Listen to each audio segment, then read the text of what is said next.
Hi everyone, it's Andy and welcome to the second video on HTML and CSS tutorial at Dev Feature. So let's start from opening brackets and selecting the index page to turn on live preview. Make sure you've selected an HTML page, otherwise live preview will give you an error like this. So just select an HTML page and then press live preview button. As you already know, HTML elements have opening and closing tags. You can differentiate closing tag by dash before the tag name, like here in head and here in title.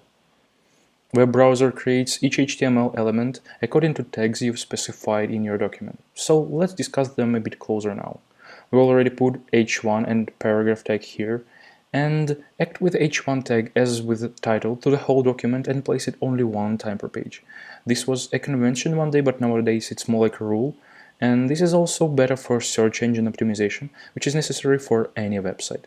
But we'll get to this topic a bit later.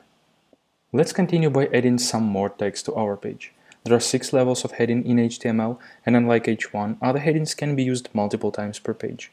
So let's put a few more here, and let's say I want to become a web developer.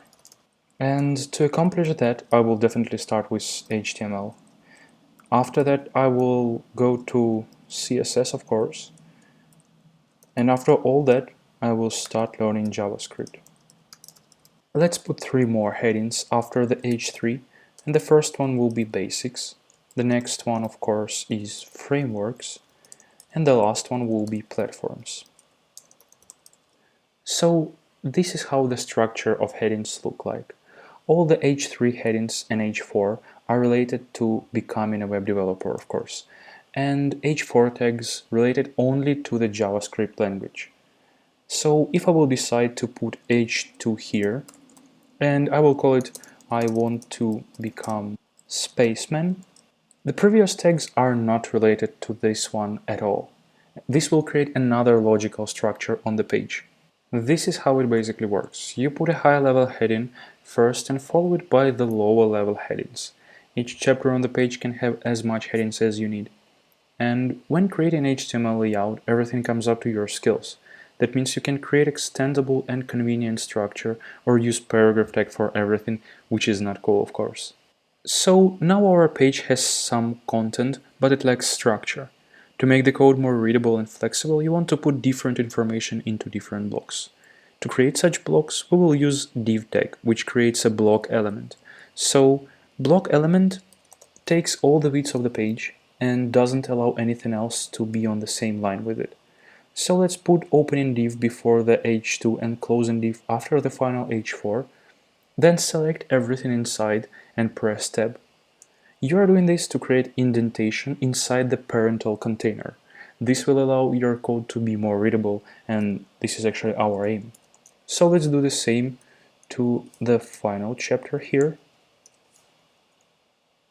And that's it. You get it. The code is readable, everything's structured. But yeah, it takes some time to write this HTML. To make our lives easier, people created extensions, and brackets support a lot of them. To install one, you can go here to the extension manager, Lego button on the right. Let's install one, which is called Emmet. Just type it here in a search bar with double M, and then press install. So let's test it a bit now. And you want to create an H3 tag.